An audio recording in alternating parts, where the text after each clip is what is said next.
ഒരു വീഡിയോയിലേക്ക് എല്ലാവർക്കും സ്വാഗതം. അങ്ങനെ കൃഷ്ണമോള് ബാലചന്ദ്രനെ കാണാൻ വേണ്ടിയിട്ട് ഐസിയുലേക്ക് കയറിയതാണ് കേട്ടോ. ആ ബാലചന്ദ്രൻ്റെ കിടപ്പ് കാണുമ്പോൾ തന്നെ കൃഷ്ണമോൾക്ക് നല്ല സങ്കടമാവുന്നുണ്ട്. അപ്പോൾ ബാലചന്ദ്രൻ കൃഷ്ണമോളെ കാണുമ്പോൾ മോൾ അവിടെ ഇരിക്കുകയെന്നൊക്കെ പറയും. അപ്പോഴേക്കും അവിടെ ഉണ്ടായിരുന്ന ആ നേഴ്സ് ചെയറൊക്കെ നീക്കിയിട്ട് കൊടുക്കുന്നുണ്ട് കേട്ടോ കൃഷ്ണമോൾക്ക് ഇരിക്കാൻ വേണ്ടിയിട്ട്. എന്നിട്ട് കൃഷ്ണമോൾ അവിടെ ഇരുന്നിട്ട് ബാലചന്ദ്രൻ്റെ കൈ എടുത്ത് ഇങ്ങനെ കയ്യിൽ പിടിച്ചിട്ട് ഇങ്ങനെ തലോടുകയാണ് കേട്ടോ. എന്നിട്ട് ചോദിക്കുന്നുണ്ടായിരുന്നു, അച്ഛൻ ആരോടും പറയാതെ 2 ദിവസം എങ്ങോട്ടാണ് പോയത്, അച്ഛൻ എന്താ പറ്റിയത് എന്നൊക്കെ ചോദിക്കുമ്പോൾ ബാലചന്ദ്രൻ പറയുന്നുണ്ടായിരുന്നു, ആ കാര്യം ഒന്ന് ഓർമ്മിപ്പിക്കല്ലേ, ഭൂതത്തിനും പ്രേതത്തിനെയൊക്കെ ഞാനങ്ങ് മറക്കാൻ ശ്രമിക്കുകയാണ്, അതുകൊണ്ട് ആ കാര്യങ്ങളൊന്നും വേണ്ട, അച്ഛനൊരു കുഴപ്പമില്ല, മോൾ വിഷമിക്കേണ്ട എന്നൊക്കെ പറഞ്ഞ് ആശ്വസിപ്പിക്കും. അത് കഴിഞ്ഞ് കൃഷ്ണമോള് ബാലചന്ദ്രനോട് ചോദിക്കുന്നുണ്ടായിരുന്നു, അച്ഛനെ അലീന ചേച്ചിയാണല്ലേ ഹോസ്പിറ്റലിൽ എത്തിച്ചേ എന്ന് ചോദിക്കുമ്പോൾ ബാലചന്ദ്രൻ ഒന്നിങ്ങനെ ആലോചിച്ചിട്ട് പറയുകയാണ്, അത് വലിയൊരു തെറ്റായിപ്പോയി എന്നിങ്ങനെ പറയൂ കേട്ടോ. എന്നിട്ട് പിന്നെ കൃഷ്ണമോള് പറയുന്നുണ്ടായിരുന്നു, അച്ഛനെ കാണാത്തതിൽ അമ്മയ്ക്ക് നല്ല സങ്കടമുണ്ട്, അച്ഛൻ ഇങ്ങനെ അമ്മേനെ കാണണ്ട എന്ന് പറഞ്ഞോ എന്നൊക്കെ ഇങ്ങനെ ചോദിക്കും കേട്ടോ. അപ്പോൾ ബാലചന്ദ്രന് ആകെ ദേഷ്യം വരുന്നുണ്ട്. എന്നിട്ട് പറയുന്നുണ്ടായിരുന്നു, അവൾക്ക് സങ്കടമായെങ്കിൽ എന്നെ വന്നങ്ങ് കാണാൻ പറയേ എന്നൊക്കെ പറഞ്ഞ് പെട്ടെന്ന് അവിടെ നിന്ന് അങ്ങ് എണീക്കുകയാണ് കേട്ടോ. ആ കിടന്നിടത്ത് നിന്ന് ദേഷ്യത്തോടെ അങ്ങ് എണീക്കുന്നുണ്ടായിരുന്നു. അപ്പോൾ നെഞ്ഞത്തൊക്കെ ഓരോന്ന് ഘടിപ്പിച്ച് വെച്ചിട്ടുണ്ടല്ലോ, അതെല്ലാം വലിച്ചു പറിച്ച് കളയുന്നുണ്ടായിരുന്നു കേട്ടോ. അപ്പോഴേക്കും സിസ്റ്റർ വന്നിട്ട് പറയുന്നുണ്ടായിരുന്നു, അങ്ങനെയൊന്നും ചെയ്യല്ലേ സാറേ, കിടക്കുമെന്ന് പറഞ്ഞ് സമാധാനിപ്പിച്ച് കിടപ്പിക്കുകയാണ്.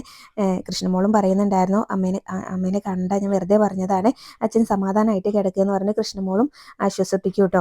അത് കഴിഞ്ഞ് സിസ്റ്റർ ആണെങ്കിലും ഒരു ടാബ്ലറ്റ് ഒക്കെ എടുത്ത് കൊടുക്കുന്നുണ്ട് കേട്ടോ കഴിക്കാൻ വേണ്ടിയിട്ട്. അപ്പോൾ കൃഷ്ണമോളാണത് ബാലചന്ദ്രന് വായിലിട്ട് കൊടുക്കുന്നതും വെള്ളം കൊടുക്കുന്നതും ഒക്കെ.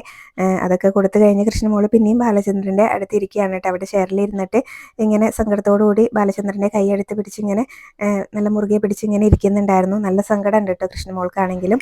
അത് കഴിഞ്ഞ് മാലതിയും ഗംഗാധരനും കൂടെ കടപ്പാട്ടൂരിലേക്ക് വന്നുകൊണ്ടിരിക്കുകയാണ്. അപ്പം മാലതിക്ക് ഇങ്ങനെ ഡ്രൈവ് ചെയ്തുകൊണ്ട് തന്നെ കുറേ ലോങ് വന്നതാണല്ലോ, അപ്പോൾ അതുകൊണ്ട് ഉറക്കമൊക്കെ വരുന്നുണ്ട് കേട്ടോ. അപ്പോൾ ഗംഗാധരൻ ചോദിക്കുന്നുണ്ട്, ഉറക്കം വരുന്നുണ്ടോ എന്ന് ചോദിക്കും.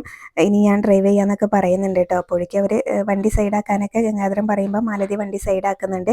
അത് കഴിഞ്ഞ് പിന്നീട് മുഖമൊക്കെ ഒന്ന് കഴുകുന്നുണ്ടായിരുന്നു കേട്ടോ. അതിനുശേഷം നമുക്ക് ഡ്രൈവറെ കൂടെ കൂട്ടായിരുന്നു. ഇങ്ങനെ ലോങ് ഡ്രൈവ് ചെയ്യുമ്പോൾ മടുപ്പ് വരും എന്നൊക്കെ ഇങ്ങനെ മാലതി പറയുമ്പോൾ ഗംഗാധരൻ പറയുന്നുണ്ടായിരുന്നു, നമ്മുടെ പ്രൈവസി പോവും, അതുപോലെ തന്നെ നമുക്ക് എത്ര ദിവസം ഇവിടെ തങ്ങേണ്ടി വരുന്നൊന്നും അറിയില്ലല്ലോ ഡ്രൈവറെ കൊണ്ടുവന്നാൽ എന്നൊക്കെ ഇങ്ങനെ പറയും കേട്ടോ. അത് കഴിഞ്ഞ് മാലതി ചോദിക്കുന്നുണ്ട്, നമ്മൾ ആദ്യം ഹോസ്പിറ്റലിലേക്കാണ് പോകുന്നത് അതോ കടപ്പാട്ടൂരിലേക്കാണ് പോകുന്നത്? അപ്പോൾ ഗംഗാധരൻ മാലതിനോട് പറയുന്നുണ്ടായിരുന്നു, ബാലചന്ദ്രൻ്റെ മൂഡ് എന്താണെന്ന് നമുക്കറിയില്ലല്ലോ, അതുകൊണ്ട് നമുക്ക് ആദ്യം കടപ്പാട്ടൂരിലേക്ക് പോവാം, എന്നിട്ട് പിന്നെ ബാലചന്ദ്രനെ കാണാൻ പോവാം എന്നൊക്കെ പറയൂ കേട്ടോ. അപ്പോൾ മാലതി പറയുന്നുണ്ടായിരുന്നു, വൈജയനെ നന്നായിട്ടൊന്ന് ബോധവൽക്കരിക്കണം, അവളുടെ എടുത്തുചാട്ടും അഹങ്കാരമൊക്കെ തന്നെയാണ് ഇതിൻ്റെ ആണിക്കല്ല് എന്ന് പറയൂ കേട്ടോ.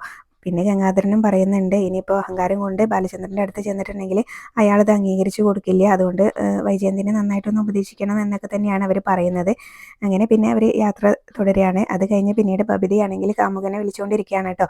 അപ്പോൾ അയാളെ വീട്ടിലേക്ക് വിളിച്ചു വരുത്തുന്നുണ്ടായിരുന്നു, ഞാനിവിടെ ഒറ്റയ്ക്കാണ്, നീ ഇങ്ങോട്ട് പോരും, ഒരു കുഴപ്പമില്ല എന്നൊക്കെ പറഞ്ഞ് വിളിക്കുകയാണ് കേട്ടോ. അപ്പോൾ അലീനയാണെങ്കിലും ഇവരുടെ സംസാരം ശ്രദ്ധിക്കുന്നുണ്ടായിരുന്നു. അലീന ബബിതയോട് വന്ന് ചോദിക്കും, നീ ഇന്ന് കോളേജിൽ പോയില്ലേ എന്ന് ചോദിക്കും കേട്ടോ. അപ്പോൾ പോയിട്ടില്ല എന്ന് പറയും. എനിക്ക് നല്ല സുഖമില്ലായിരുന്നു എന്ന് പറയും. അപ്പോൾ എൻ്റെ എന്തെങ്കിലും ഹെൽപ്പ് വേണമെന്നൊക്കെ അലീന ചോദിക്കുന്നുണ്ട്. അപ്പോൾ നീ പോയി കാണുമെന്നാണ് ഞാൻ വിചാരിച്ചത്, സംസാരം കേട്ടപ്പോഴാണ് നീ പോയിട്ടില്ല എന്ന് മനസ്സിലായത്, അപ്പോൾ ഇന്നൊരു ദിവസത്തെ ക്ലാസ് മിസ്സാവില്ലേ എന്നൊക്കെ അലീന ചോദിക്കുമ്പോൾ അത് ഞാൻ മാനേജ് ചെയ്തോളാം എന്നൊക്കെയാട്ടോ പറയുന്നത്. എന്നിട്ട് പിന്നെ അലീന എന്തെങ്കിലും ഹെൽപ്പ് വേണോ, സുഖമില്ല എന്ന് പറയുമ്പോൾ ഹെൽപ്പ് വേണമെന്ന് ചോദിക്കുമ്പോൾ നീ എനിക്ക് ഇത്തിരി സ്വൈര്യം തന്നാൽ മതി, ഒന്ന് പോയി തരുമെന്ന് ചോദിക്കും. അപ്പോൾ അലീന അവിടെ നിന്ന് അങ്ങ് പോകട്ടോ. അലീനയ്ക്ക് ഇതൊന്നും ഇഷ്ടാവുന്നില്ല. അത് കഴിഞ്ഞ് പിന്നീട് ബബിതയുടെ കാമുകൻ അങ്ങോട്ടേക്ക് എത്തുന്നുണ്ടായിരുന്നു. ബബിതയാണെങ്കിലും ആ പയ്യനെ കാത്തു നിൽക്കുകയാണല്ലോ, അതുകൊണ്ട് തന്നെ അവൻ വന്ന ഉടനെ തന്നെ വന്ന് ഡോറൊക്കെ തുറക്കുന്നുണ്ടായിരുന്നു. അമൽ എന്നാണ് കേട്ടോ ആ പയ്യൻ്റെ പേര്. അങ്ങനെ പിന്നെ അവനെ അകത്തേക്ക് ക്ഷണിക്കുകയാണ്. അവൻ ഷൂ ഒക്കെ ഊരാൻ നിൽക്കുന്ന സമയത്ത് ഷൂസ് ഒന്നും ഊരണ്ടെന്നൊക്കെ പറഞ്ഞ് നീ വാന്ന് പറഞ്ഞ് വിളിച്ചുകൊണ്ട് പോവാണ്. എന്നിട്ട് പിന്നെ അവിടെ സോഫയിൽ ഇരിക്കുകയാണ് കേട്ടോ. സോഫയിൽ അങ്ങ് ഇരിക്കുമ്പോൾ തന്നെ ബബിത ആ പയ്യൻ്റെ മേലെ കാലിൻ്റെ മേലെ കാലെടുത്ത് വെക്കുകയൊക്കെ ചെയ്യുന്നുണ്ടായിരുന്നു. അപ്പോൾ ഇവിടെ ആരും ഇല്ലയെന്ന് ആ പയ്യൻ ചോദിക്കും. അപ്പോൾ ഇവിടെ സെർവൻ്റ് ഉണ്ടെന്ന് പറയട്ടെ. അപ്പോൾ സെർവൻ്റ് മാത്രമേ ഉള്ളൂ എന്ന് ചോദിക്കുമ്പോൾ അല്ല മുത്തശ്ശിയുണ്ട്, കുഴപ്പമൊന്നുമില്ല എന്ന് ബബിത പറയും. അപ്പോഴാണ് അലീന ആ പയ്യൻ അവിടെ വന്നിരിക്കുന്നത് കാണുന്നത്. അപ്പോൾ അലീന വരുന്നത് കാണുമ്പോൾ തന്നെ ബബിതയാണെങ്കിലും അയാളുടെ കാലിൻ്റെ മേലേക്ക് കാലെടുത്ത് വെച്ചിട്ടാണ് നല്ല ചേർന്നാണ് ഇരുന്നത്. അപ്പോൾ പെട്ടെന്ന് അങ്ങ് നേരെ ഇരിക്കും കേട്ടോ. അപ്പോൾ ഇതാരാ ബബിത എന്നിങ്ങനെ ചോദിക്കും അലീന. അപ്പോൾ ഇതെൻ്റെ ഫ്രണ്ടാണെന്ന് പറയട്ടെ. അപ്പോൾ ഫ്രണ്ടിനെ കാണാനാണോ ഇന്ന് ക്ലാസ് കട്ട് ചെയ്തതെന്നൊക്കെ ചോദിക്കുമ്പോൾ നീ നിൻ്റെ കാര്യം നോക്കുന്നൊക്കെയാണ് കേട്ടോ അലീനയോട് പറയുന്നത്. അപ്പോൾ നീ അതിലൊന്നും ഇടപെടണ്ട എന്നിങ്ങനെ പറയുമ്പോൾ ഇതെന്തായാലും ഇവിടെ നടക്കില്ല എന്നിങ്ങനെ പറയും. ഇതന്നെയാണ് രോഹിതും ചെയ്തിരുന്നത്. രോഹിതും അന്നൊരു പെൺകുട്ടീനെ വിളിച്ച് റൂമിൽ കയറ്റിയത് എന്നിങ്ങനെ പറയുമ്പോൾ നീ ആരെ വേണമെങ്കിലും വിളിച്ച് പറഞ്ഞോ, വേണമെങ്കിൽ അച്ഛനെയും അമ്മേനെയൊക്കെ വിളിച്ച് പറഞ്ഞോ, എനിക്കൊരു കുഴപ്പമില്ല എന്നിങ്ങനെ പറയൂ കേട്ടോ. അപ്പോൾ എന്തായാലും ഇത് ഞാനിവിടെ അനുവദിക്കില്ല, ഞാനിവിടുന്ന് പോയി കഴിഞ്ഞിട്ട് എന്ത് വേണേലും ചെയ്തോ, അതാകുമ്പോൾ എനിക്ക് കാണണ്ടല്ലോ എന്ന് പറഞ്ഞ് പിന്നെ അലീനയാണെങ്കിലും വേഗം മുത്തശ്ശിയുടെ റൂമിലേക്ക് പോകും കേട്ടോ. അപ്പോൾ അലീനയുടെ നിപ്പും വാവൊക്കെ കണ്ടിട്ട് മുത്തശ്ശിക്ക് എന്തോ കുഴപ്പമുണ്ടെന്ന് മനസ്സിലാവുകയാണ്. അപ്പോൾ എന്താ കൊച്ചേ എന്ന് ചോദിക്കും. അപ്പോൾ ബബിത അവളുടെ ഒരു ഫ്രണ്ടിനെ വിളിച്ച് ഇങ്ങോട്ട് വരുത്തിയിട്ടുണ്ട് എന്നൊക്കെ ഇങ്ങനെ പറയും കേട്ടോ. ഒരു പയ്യനാണെന്ന് പറയുമ്പോൾ ഓ അങ്ങനെയാണോ എന്നൊക്കെ ഇങ്ങനെ പറയുന്നുണ്ടായിരുന്നു. നീ അവളെ ഒന്ന് ഇങ്ങോട്ട് വിളിച്ചതെന്ന് പറയുമ്പോൾ ഞാൻ വിളിച്ചാൽ അവൾ വരില്ല എന്ന് അലീന പറയും കേട്ടോ. നീ അവളോട് ഞാൻ വിളിക്കുന്നുണ്ട് എന്ന് പറയുമെന്ന് പറയും. അപ്പോഴേക്കും അലീന ചെന്ന് ബബിതേനെ വിളിക്കും കേട്ടോ. അപ്പോഴും അവരിങ്ങനെ ചേർന്നിരിക്കുകയാണ്. അപ്പം അലീനയ്ക്കാണെങ്കിലും അതൊന്നും ഒന്നും ഇഷ്ടപ്പെടുന്നില്ല കേട്ടോ. അപ്പോൾ നിന്നെ മുത്തശ്ശി വിളിക്കുന്നുണ്ട് എന്ന് കുറച്ച് ദേഷ്യത്തിൽ തന്നെ പറയും. അപ്പോൾ നീ ഇവിടെ കാര്യങ്ങളൊക്കെ അവിടെ ചെന്ന് പറഞ്ഞു കൊടുത്തു എന്ന് ചോദിക്കുമ്പോൾ ആ പറഞ്ഞു കൊടുത്തു എന്ന് പറയും കേട്ടോ.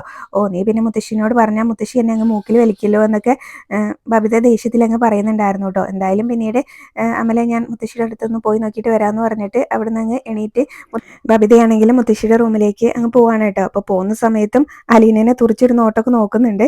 പേടിപ്പിക്കുന്ന ഒരു നോട്ടായിട്ട് നോക്കുന്നത്. പക്ഷെ അലീന ഒരു കൂസലും ഇല്ലാതെ നിൽക്കുന്നുണ്ട്. എന്നിട്ട് മുത്തശ്ശിനോട് ചോദിക്കും, മുത്തശ്ശി എന്നെ വിളിച്ചോ എന്ന് ചോദിക്കും കേട്ടോ ബബിത.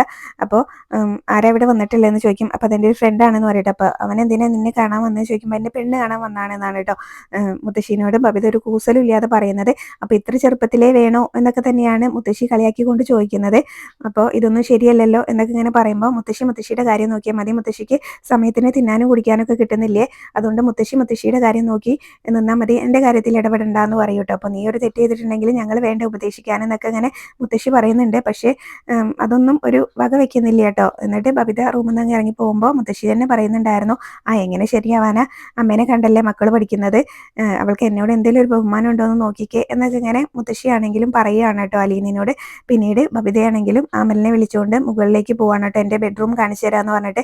അപ്പം അമൽ ചോദിക്കുന്നുണ്ട് നിന്റെ ബെഡ്റൂം എവിടെയാണ്. അപ്പോൾ ബബിത പറയും അപ്സ്റ്റേറിലാണെന്ന് പറയും. എന്നിട്ട് രണ്ടുപേരും കൂടെ മുകളിലേക്ക് പോവാണ് കേട്ടോ. അപ്പോൾ അലീനയാണെങ്കിലും ബബിത നീ എങ്ങോട്ടാ അവനെ വിളിച്ചുകൊണ്ട് പോകുന്നതെന്ന് ചോദിക്കും. അപ്പോൾ ബെഡ്റൂമിലേക്കാണെന്ന് പറയുമ്പോൾ തന്നെ അലീനയ്ക്ക് അത് ഇഷ്ടാവുന്നില്ല. അപ്പം എന്നിട്ട് പറയുന്നുണ്ടായിരുന്നു സ്വന്തം അച്ഛനെ കാണാൻ ഹോസ്പിറ്റലിലേക്ക് പോകാൻ അവൾക്ക് സമയമില്ല, എന്നിട്ട് അവൾക്ക് ബെഡ്റൂം കാണിക്കാനൊക്കെ സമയമുണ്ട് എന്ന് പറയുന്ന സമയത്ത് ഇതൊന്നും ഇവിടെ നടക്കില്ല എന്ന് അലീന പറയുന്നുണ്ട് കേട്ടോ. അപ്പോൾ ബബിതയ്ക്കാണെങ്കിലും ആകെ ദേഷ്യം വരികയാണ്. എന്നിട്ട് പിന്നെ രണ്ടുപേരും ബബിതയാണെങ്കിലും അവനെ പിടിച്ച് വലിച്ചുകൊണ്ട് അവിടുന്ന് താഴേക്ക് ഇറങ്ങുന്നുണ്ട്. എന്നിട്ട് പിന്നെ ചെരുപ്പൊക്കെ എടുത്തിട്ട് അവിടുന്ന് രണ്ടുപേരും കൂടെ പോവാണ് കേട്ടോ. അലീന പിറകെ പോകുന്നുണ്ട്. ബബിതയെ പോവല്ലേ എന്നൊക്കെ പറഞ്ഞ് അപ്പം അലീനയോടുള്ള ദേഷ്യത്തിന് അവൻ്റെ ബൈക്കിൽ കയറി അങ്ങ് പോവാണ് കേട്ടോ. അലീന പറഞ്ഞിട്ടും ഒന്നും വിളിച്ചിട്ടും ഒന്നും നോക്കുന്നൊന്നുമില്ല. എന്തായാലും അവർ രണ്ടുപേരും കൂടെ പോയി. പിന്നീട് അലീന മുത്തശ്ശിയുടെ റൂമിലേക്ക് ചെല്ലുമ്പോൾ മുത്തശ്ശി ചോദിക്കുന്നുണ്ട് അവരെവിടെയെന്ന്. അപ്പോൾ അലീന പറയൂ കേട്ടോ എന്നോടുള്ള ദേഷ്യത്തിന് അവൻ്റെ ബൈക്കിൽ കയറി പോയി എന്ന് പറയും. അപ്പോൾ രണ്ടുപേരും കൂടെ എങ്ങോട്ടാണ് പോയത്, നിനക്ക് തടയാറുന്നില്ലേ എന്നൊക്കെ ഇങ്ങനെ ചോദിക്കുമ്പോൾ ഞാൻ പറഞ്ഞാലൊന്നും അവൾ നിൽക്കില്ല, ഞാൻ കുറേ പറഞ്ഞു എന്ന് പറയും കേട്ടോ. ഇനിയിപ്പോൾ നമുക്ക് ഇവിടെ വെച്ച് തടയാനല്ലേ പറ്റുള്ളൂ, അവർ പുറത്ത് പോകുമ്പോൾ അവരുടെ കൂടെ പോയിട്ട് തടയാനൊന്നും നമുക്ക് പറ്റില്ലല്ലോ എന്നൊക്കെ ഇങ്ങനെ പറയൂ. അപ്പോൾ നീ വൈജയനെ വിളിച്ച് പറയുമെന്നിങ്ങനെ മുത്തശ്ശി അലീനയോട് പറയുമ്പോൾ ഞാൻ പറഞ്ഞാലൊന്നും മാഡം കേൾക്കില്ല, എന്നിട്ട് പിന്നെ മാഡത്തിൻ്റെ വായിലിരിക്കുന്നത് പോലും ഞാൻ കേൾക്കേണ്ടി വരും, അവരെവിടെയെന്ന് വെച്ചാൽ പോയിക്കോട്ടെ എന്നൊക്കെ ആയിരിക്കും എന്നോട് പറയാമെന്ന്, അതുകൊണ്ട് ഞാൻ വിളിക്കില്ല എന്ന് പറയും കേട്ടോ. എന്നാൽ പിന്നെ നീ അവളെ ഒന്ന് വിളിച്ചതാന്ന് പറഞ്ഞിട്ട് മുത്തശ്ശി ഫോൺ അലീനയുടെ കയ്യിലേക്ക് കൊടുക്കുന്നുണ്ടായിരുന്നു. അങ്ങനെ അലീന വൈജയന്തിനെ വിളിച്ചു കൊടുക്കും കേട്ടോ. അപ്പോൾ വൈജയന്തി ആണെങ്കിലും കോൾ എടുക്കുന്നില്ല. മുത്തശ്ശിക്ക് ആകെ ടെൻഷൻ ആവുന്നുണ്ട് കേട്ടോ. ഇതിപ്പോൾ എവിടെ ചെന്ന് നിൽക്കും എന്ത് ആവോ എന്നൊക്കെ പറഞ്ഞ് ഭയങ്കര ടെൻഷനിലാണ് മുത്തശ്ശിയാണെങ്കിലും. അലീനയ്ക്ക് നല്ല ടെൻഷൻ ഉണ്ട് കേട്ടോ. അത് കഴിഞ്ഞ് പിന്നീട് മാലതിയും ഗംഗാധരനും കൂടെ കടപ്പാട്ടൂരിലേക്ക് എത്തുന്നുണ്ടായിരുന്നു. അവർ കോളിംഗ് ബെൽ അടിക്കും, ആദ്യം ഒരു തവണ അടിക്കും കേട്ടോ. അപ്പോൾ അലീനയാണെങ്കിലും ജനലിലൂടെ നോക്കിയിട്ടാണ് കേട്ടോ ഡോറൊക്കെ തുറക്കുന്നത്, ആരാന്നൊക്കെ പുറത്ത് വന്നിട്ടുള്ളത് ആരാന്നൊക്കെ നോക്കിയിട്ടാണ് തുറക്കുന്നത്. അതുകൊണ്ട് തന്നെ വീണ്ടും രണ്ടാമതൊന്നുകൂടെ അടിക്കുന്നുണ്ടായിരുന്നു കോളിംഗ് ബെല്ല്. ആ സമയത്താണ് അലീന വന്ന് ഡോറ് തുറക്കുന്നത്.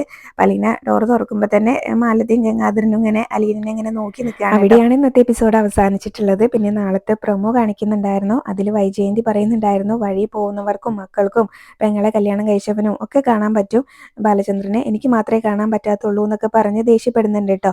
അത് കഴിഞ്ഞ് പിന്നീട് മാലതിയും ഗംഗാധരനും കൂടെ അലീനയോട് വിശേഷങ്ങളൊക്കെ ചോദിക്കുന്നുണ്ടായിരുന്നു. അപ്പോൾ അച്ഛനും അമ്മയും ആരാന്നൊന്നും അറിയില്ല അല്ലേ എന്നൊക്കെ ഇങ്ങനെ ചോദിക്കുന്നുണ്ട് കേട്ടോ. അതുപോലെ തന്നെ അലീന എവിടെ താമസിച്ചിരുന്നത് എന്നുള്ള കാര്യങ്ങൾ ചോദിക്കുന്നുണ്ട്. അപ്പോൾ ആ വീട് ഇപ്പം ഇല്ല, അതൊരു ഓർഫനേജ് ആയിരുന്നു എന്നൊക്കെ അലീന പറയുന്നുണ്ട് അവരോട്. എന്നിട്ട് പിന്നെ അവർ പറയുന്നുണ്ടായിരുന്നു അച്ഛനും അമ്മയൊന്നും ആരാന്ന് അറിയില്ലല്ലോ, അതുകൊണ്ട് ഞങ്ങൾ ചോദിക്കുന്നതിന് സത്യസന്ധമായിട്ടുള്ള മറുപടി തരാവോ എന്നൊക്കെ ചോദിക്കുന്നുണ്ട് കേട്ടോ. അവർക്ക് എന്തെങ്കിലും സംശയം ഉണ്ടായിട്ടാണോ അലീനയോട് അങ്ങനെ ചോദിക്കുന്നതെന്ന് അറിയില്ല. അപ്പം ഇത്രയാണ് പ്രമോല് കാണിച്ച്